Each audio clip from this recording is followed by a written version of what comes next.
Hello दोस्तों, कैसे हो आप सब लोग। आई एम श्योर आप सब लोग ठीक ही होंगे।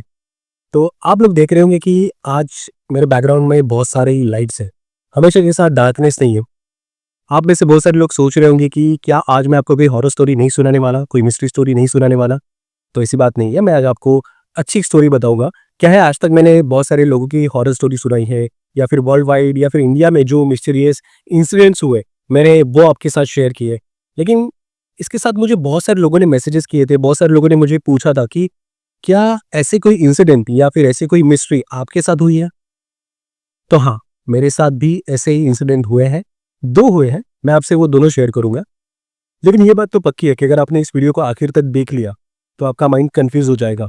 आपको समझ ही नहीं आएगा कि मेरे साथ जो इंसिडेंट्स हुए क्या वो सच में हॉन्टेड थे, या भगवान मेरे सामने आकर खुद मुझे आजमा रहे थे।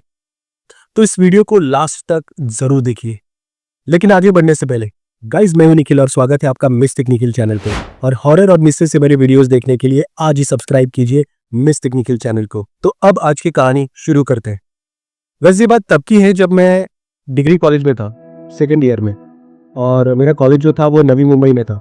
तो मेरा फिक्स रूटीन था, मैं सुबह हमेशा मेरी एक फिक्स ट्रेन होती थी, उसी से कॉलेज जाता था। तो मेरे कॉलेज का रूटीन भी ऐसा था कि सुबह मेरे लेक्चर्स होते थे और दोपहर के वो प्रैक्टिकल्स। वो करने के बाद मैं घर आने के लिए हमेशा एक फिक्स ट्रेन पकड़ता था। और मैं ऐसी टाइम पे ट्रेन पकड़ता था कि जिस टाइम पे स्टेशन पे, रेलवे स्टेशन पे भीड़ भाड़ बहुत कम होती थी, लोग गिने चुने लोग होते थे। तो मैं हमेशा जो ट्रेन पकड़ता था वो मुझे खाली मिलती थी। मुझे आराम से बैठ के विंडो सीट में बैठ के मैं घर जाता था। तो एक बार की बात है, जब मैं ऐसे ही कॉलेज से स्टेशन पहुंचा, और उस दिन मैं अकेला था, मेरे साथ मेरे कोई दोस्त नहीं थे। तो जब मैं स्टेशन पहुंचा तो मेरे माइंड में ऑलरेडी कुछ चल रहा था, जैसे कि एग्ज़ाम आने वाली है तो उसकी तैयारी करनी थी। और वो भी गर्मी का टाइम चल रहा था। तो उस टाइम पे मैंने सोचा कि ट्रेन आने में वैसे तो टाइम है, तो स्टेशन पे जो स्टॉल्स होते हैं, जो रेलवे कैंटीन होते हैं, वहाँ पर जूस अच्छा मिलता है। तो मैंने सोचा कि वहाँ पे जूस पी लेता हूँ। और वो जो उस शॉप में जो भैया थे वो मुझे जानते थे, क्योंकि हम दोस्त अक्सर उन्हीं के पास, जो हमेशा एक फिक्स जो हमारी बोगी होती थी, डब्बा होता था, वो पकड़ते थे। तो उन्हीं के सामने जो रेलवे कैंटीन थी, जो स्टॉल था उनका, वहीं से हम लोग हमेशा जूस या फिर कुछ खाने पीने की चीज़ें लेते थे। तो वो भैया हमें जानते थे। तो मैंने भैया से ऑरेंज जूस लिया, उन्होंने जूस दिया। और मैं जूस का ग्लास लेकर जैसे टर्न हुआ तो मुझे फील हुआ कि किसी ने मेरा शर्ट जो है वो खींचा। तो मैंने पीछे मुड़ के देखा। जब मैंने पीछे मुड़ के देखा तो मैंने रियलाइज़ किया कि एक 6-7 साल का जो लड़का है, वो जिसके कपड़े भी मैले हुए, वो थोड़ा ऐसा भिखारी जैसा ही लग रहा था। वो अपनी शर्ट की जो कॉलर है वो अपने मुंह में से दांत में पकड़ी थी, और वो बोल रहा था कि मुझे भी चाहिए। तो मेरा नेचर ऐसा है कि मैं जनरली स्टेशन पे जो बच्चे होते हैं जो भीख मांगते हैं, मैं जनरली उनको पैसे देना या फिर उन्हें भीख देना ये प्रेफर नहीं करता, आज भी नहीं करता। क्योंकि मेरा माइंड ऐसा है कि इसकी उन्हें आदत लग जाएगी। अक्सर मैं ऐसे बच्चों को हमेशा वहाँ से भगा देता था। लेकिन उस दिन पता नहीं मुझे क्या हुआ, मैंने सोचा कि गर्मी का टाइम है, अगर मुझे इतनी गर्मी लग रही है तो उस बच्चे को भी लग रही होगी। वो बच्चा कुछ अलग ही, बहुत ज़्यादा इनोसेंट लग रहा था। उसकी आंखें बिल्कुल अलग थी। पता नहीं मुझे क्यों ऐसा लगा कि मैं उस बच्चे को वो जूस पिलाऊं। तो मैंने दुकान वाले जो भैया थे, जो शॉप वाले भैया, तो उनको कहा कि भैया और एक ग्लास देना। अब जब वो भैया जूस बना रहे थे या फिर जूस ग्लास में रेडी करके दे रहे थे, तो न जाने कि उन्होंने मेरी तरफ एक लुक दिया, एक अजीब नज़र से देखा। वो उन्होंने ऐसा क्यों देखा वो मुझे उस टाइम पे नहीं समझा। तो उन्होंने थोड़ी देर के बाद मेरे हाथ में वो जूस का ग्लास भी दिया, और वो ग्लास मैंने तुरंत ही उस बच्चे को दे दिया। और मैं टर्न हो गया, और टर्न होके हार्डली 2 कदम चला हूँगा। पर पता नहीं मेरे माइंड में क्या आया ऐसे, और क्यों आया या आज तक नहीं पता। मैंने 1 सेकंड में मेरे माइंड में एक थॉट आया कि वो बच्चा क्या कर रहा है, वो जूस पी रहा है कि नहीं। तो मैंने ना 2 कदम चलते ही तुरंत टर्न हो गया और उस बच्चे की तरफ देखने लगा। जब मैं टर्न हुआ तो वहाँ पर वो बच्चा नहीं था। और अब जब वो बच्चा वहाँ पर मुझे नहीं दिखा तो मैं स्टॉल के अराउंड उसे ढूंढने लगा। क्योंकि जनरली अगर आपको पता होगा तो मुंबई में जो रेलवे कैंटीन होती है, जो स्टॉल्स होते हैं, वो ऐसे होते हैं कि दोनों स्टेशन प्लेटफॉर्म के बीच में होते हैं। तो मैंने उसे सराउंडिंग देखा तो वहाँ पर मुझे कोई नहीं दिखा। और वो स्टॉल ऐसी जगह पर था कि उसके आसपास कोई बड़ी स्टेयर्स या फिर एलिवेटर्स या फिर कोई बड़े पिलर भी नहीं थे कि जिसकी आड़ में मैं उस लड़के को देख नहीं पा रहा हूँ। मुझे दूर तक स्टेशन बहुत क्लियर दिख रहा था, और जैसे मैंने कहा कि वो भीड़ वाला टाइम भी नहीं था, और मुझे टर्न होके 2 कदम चलने के बाद वापस मुड़ने में हार्डली 2 या 3 सेकंड का टाइम लग गया होगा। और इतनी देर में वो बच्चा कहाँ पर जा सकता था? अगर मैंने ये भी मान लिया कि वो वहाँ से भाग गया होगा, कहीं पे चला गया होगा, तो एटलीस्ट कहीं पे तो दिखना चाहिए था, क्योंकि दूर दूर तक प्लेटफॉर्म तो मुझे खाली दिख रहा था। तो मैंने वो जो स्टॉल पे जो भैया थे उनको ही पूछा कि भैया, जो अभी मैंने जिसके हाथ में जो जूस का गिलास दिया, वो छोटा लड़का कहाँ पर गया, आपने देखा? तो उन भैया ने फिर से मुझे उसी नज़र से देखा और बोला कि कौन सा लड़का? मैंने तो किसी को देखा नहीं। तो मैंने कहा कि भैया, अभी तो मैंने जो दूसरा ग्लास ऑर्डर किया था और आपके सामने ही मैंने एक लड़के को नीचे अभी दिया तो था। तो उन्होंने बोला कि मैंने किसी लड़के को देखा ही नहीं, मैंने तो जस्ट आपके हाथ में ग्लास दे दिया। अब ये सब सुन के तो मैं थोड़ा, मेरा सर चकराने लगा, बिकॉज मुझे इतना तो याद था कि मैंने उस लड़के को वो जूस का ग्लास दिया था और मुझे मुड़ के वापस टर्न होने में सिर्फ 2 या 3 सेकंड का टाइम लग गया था, और इतनी कम देर में वो वहाँ से गायब होना ये मुश्किल था। और इतने कम टाइम में वो भी जूस का ग्लास पूरा भरा हुआ, उसको लेके भागना और भाग के गायब होना, ये बच्चे के हिसाब से तो थोड़ा मुश्किल था। मैंने ट्रेन आने तक बच्चे को ढूंढने की पूरी कोशिश की, और जब मैं उस बच्चे को ढूंढ रहा था तो वो जो स्टॉल के जो भैया थे वो मुझे देख रहे थे कि मैं क्या क्या कर रहा हूँ। थोड़ी देर के बाद ट्रेन भी आई, मैं ट्रेन में बैठा और अपने घर चला गया। तो घर आने के बाद मेरे मम्मी पापा से इस बारे में बात की कि मेरे साथ ऐसा ऐसा कुछ इंसिडेंट हुआ है। तो दोनों ने तो पहले बात मेरी पूरी बात सुन ली, उसके बाद दोनों ने समझाया कि शायद ये मेरे ही मन का कुछ खेल होगा, या फिर वो लड़का सच में कि ट्रैक क्रॉस करके या फिर कहीं पे चला गया होगा जेन्युइनली, जो मैंने नहीं देखा होगा। लेकिन मैं इतना ज़रूर जानता था कि उस टाइम पे प्लेटफॉर्म पे इतने ज़्यादा लोग नहीं थे, और जो मैंने कहा था कि वहाँ पर कुछ आसपास स्टेयर्स या फिर कोई पिलर्स बड़े नहीं थे सो दैट जहाँ से वो अचानक गायब हो सके, जिसके पीछे अगर मैं गया होगा तो मैंने देखा नहीं होगा, ऐसी बात नहीं थी। दूसरी बात उन्होंने ये समझाई कि शायद ये कोई भगवान का ही रूप होगा, जो भगवान ही तुझे आजमा रहे होंगे कि क्या ऐसे टाइम पे, मुश्किल घड़ी में या मुश्किल टाइम में तू किसी की मदद कर रहा है कि नहीं, तू किसी को, अगर उस बच्चे को प्यास लगी है तो उसे पानी पिला रहा है कि नहीं, शायद ये भगवान जांच रहा होगा, तेरी परीक्षा ले रहा होगा। जो भी हो, वो लड़का मुझे उसके बाद उस प्लेटफॉर्म पे कभी दिखा ही नहीं। मैंने पर्पसफुली उस लड़के को ढूंढने की कोशिश भी की, प्लेटफॉर्म के अलग अलग एंड पे, कहीं पे दिख जाए, कहीं दूसरे प्लेटफॉर्म पे दिख जाए, लेकिन उस दिन के बाद वो लड़का मुझे कहीं भी नहीं दिखा। और आज तक मुझे ये बात नहीं पता कि वो लड़का कौन था। क्या वो कोई किसी बच्चे की एंटिटी थी, या सच में भगवान किसी रूप में आकर मुझे आजमा रहा था।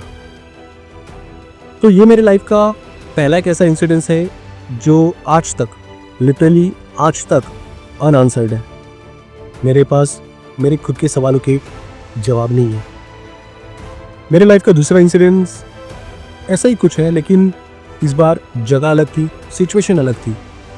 ये बात तब की है जब मेरे एरिया में हमारे कुछ दोस्तों का एक ग्रुप था, और हम हमेशा एक ही जगह पर जाके मस्ती करते थे। वो जगह ऐसी थी कि वहाँ पर एक मंदिर था, देवी का मंदिर था, हालांकि अंदर बहुत सारे अलग भगवानों की भी मूर्तियाँ थी, और उस मंदिर के पास में ही एक लेक था, और वो जगह पूरी खाली थी। मतलब उसके आसपास कोई रेसिडेंशियल कॉम्प्लेक्स, बिल्डिंग या मामूली दुकान भी नहीं थी। लेक के पास की पूरी ज़मीन खाली थी। मतलब अगर आप मंदिर के पास खड़े हो तो आपको दूर तक क्लियर व्यू मिलेगा। तो एक बार की बात है जब मैं और मेरे दोस्त, हम लोग मंदिर के पास ही लेक के साइड में बैठे थे। अब जो चीज़ मैं आपको आगे बताने वाला हूँ, उस चीज़ से मुझे बिल्कुल जज मत करना। हाँ, मैं पहले वैसा था। तो एक बार मेरे ग्रुप का और हमारे नियर बाय जो एक एरिया पड़ता था, वहाँ के जो कुछ लड़के थे, उनके साथ हमारा किसी चीज़ से झगड़ा हो गया। अब वो किस बारे में हुआ था, क्या हुआ था, ये मत पूछिए, लेकिन झगड़ा बुरी तरीके से हुआ था। और जो कि हम लोग दोपहर में मंदिर के पास वाले एरिया में अकेले बैठे थे, तो उन लोगों ने हमें मतलब हमारे सामने आए और वो झगड़ा फिर से शुरू कर दिया। और वो एरिया ऐसा ही कि दोपहर में वहाँ पे कोई बड़े लोग नहीं आते, पूरी शांति होती है वैसे तो जैसे झगड़ा शुरू हुआ, थोड़ी बहस हुई, कोई किसी को धक्का दे रहा है, कोई किसी को गाली दे रहा है, सब कुछ मिक्स माहौल था वहाँ पे, और सब लोग बहुत ज़्यादा गुस्से में थे। और उसी टाइम पे पता नहीं कौन कहाँ से कैसे आया और मेरे कंधे पर पीछे से किसी ने हाथ रखा। पहले तो मुझे लगा कि सामने वाले ग्रुप में से किसी लड़के ने मेरे कंधे पर हाथ रखा होगा, तो मैंने वो हाथ झटक भी दिया। लेकिन जब दूसरी बार मेरे कंधे के ऊपर फिर से वही हाथ महसूस हुआ, तब मैंने पीछे मुड़कर देखा। मैंने देखा कि एक 40 to 45 एज का एक आदमी मेरे पीछे खड़ा है, और मुझे अभी भी याद है कि उसने लाइट ब्लू कलर की शर्ट पहनी थी और नीचे धोती थी, और उसके पास एक साइकिल, जो अक्सर धोबी यूज करते हैं कपड़े ले जाने के लिए, सामान कैरी करने के लिए। जब मैंने इस इंसान की तरफ देखा तो उसने बिना वक्त जाए किए मुझे कमांडिंग वॉइस में कहा कि ये कमल के फूल पकड़ो और मंदिर के अंदर जो शिव जी की पिंड है उसके ऊपर चढ़ा के आओ। उसने इतने कन्विंसिंगली और इतने कमांड में कहा कि पता नहीं क्यों मेरे भी हाथ आगे बढ़ गए, और मैंने वो कमल के जो 2 फूल थे उसके हाथ में, वो मैंने अपने हाथ में ले लिए, और एक तरफ मेरा झगड़ा चालू था। मैं उसकी तरफ देखते हुए मंदिर की तरफ बढ़ने भी लग गया। मैं मंदिर के पास गया, जो कि वहाँ पे मेरे दोस्तों का झगड़ा भी चालू था, तो मैंने फटाफट अपनी चप्पल उतारे, अंदर गया, जो शिव जी की पिंड थी उसके ऊपर वो 2 कमल के फूल रखे, पैर पड़े और बाहर आया। अब ये सब करने में मुझे हार्डली कुछ ही सेकंड्स का टाइम गया हुआ, क्योंकि जो कि बाहर मेरे दोस्तों का झगड़ा चल रहा था, तो मुझे बाहर भी तुरंत आना था उनकी मदद करने के लिए। तो जैसे मैं बाहर आया और चप्पल पहनने लगा और उनकी ग्रुप की तरफ बढ़ा जहाँ पे झगड़ा चल रहा था, तो अपने दोस्तों के पास आते आते मेरे माइंड में थॉट्स आए कि मैंने इस इंसान की बात क्यों सुनी, मैं क्यों अपने दोस्तों को छोड़कर, वो झगड़ा छोड़कर मैं मंदिर में चला गया फूल चढ़ाने। और ये सोचते हुए मैं उस इंसान को ढूंढ भी रहा था। लेकिन मज़े की बात ये थी कि जब से मैं मंदिर से बाहर निकला था, उसके बाद से वो इंसान मुझे दिखा ही नहीं। माना कि अगर उसके पास साइकिल थी और वो साइकिल पे बैठ के तुरंत निकल गया होगा, तो भी मैं मंदिर से कुछ ही सेकंड में बाहर आया था। और इतनी देर में, और जिसमें मैंने आपको बताया था कि वो एरिया बिल्कुल खाली था, उसके आसपास ना कोई बिल्डिंग, ना कोई शॉप, कुछ भी नहीं था, मतलब आपको दूर तक क्लियर व्यू मिलता। तो इतने सेकंड्स में वो इंसान वहां से गायब होना, ये मुझे नहीं समझा। खैर वो झगड़ा सॉल्व हो गया और हम लोग अपने अपने एरिया में वापस भी आए, और कुछ देर के बाद मैंने अपने दोस्तों के साथ वो बात शेयर की कि गाइज, तुमने देखा कि हमारा जब झगड़ा चल रहा था तो एक आदमी आया था, उसने मेरे हाथ में ज़बरदस्ती फूल थमाए थे और कहा था कि अंदर मंदिर में चढ़ा के आना।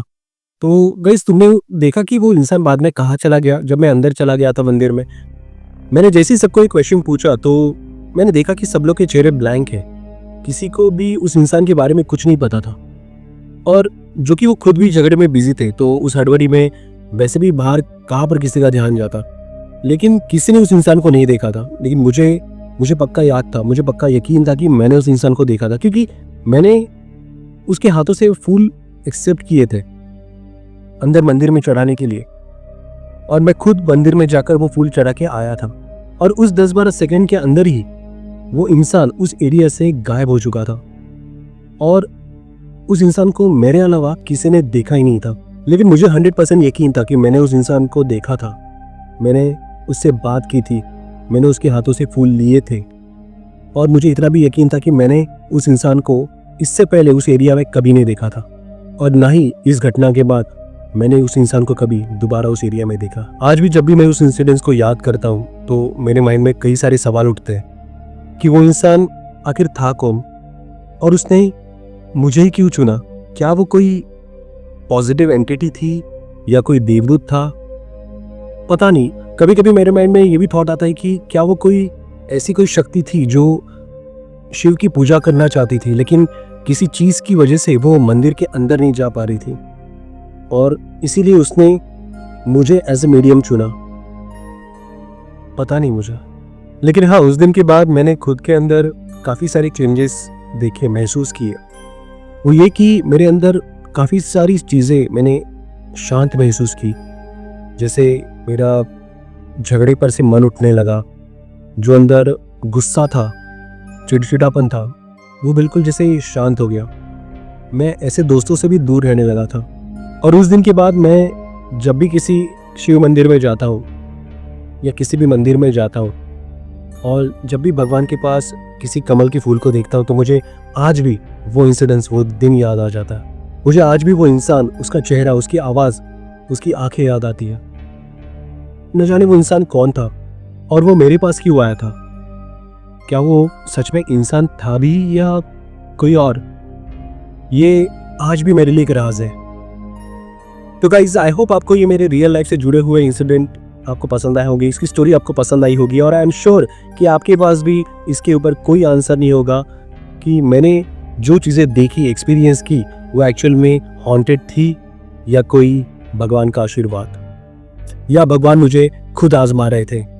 आपको क्या लगता है? मुझे आपके व्यूज़ कमेंट करके बताइए। और अगर आपको ये वीडियो अच्छी लगी हो तो इस वीडियो को लाइक कीजिए, चैनल को सब्सक्राइब कीजिए। और मैं मिलूंगा आपसे एक और मिस्ट्री, एक और हॉरर के साथ अगले वीडियो में। तब तक के लिए गुड बाय।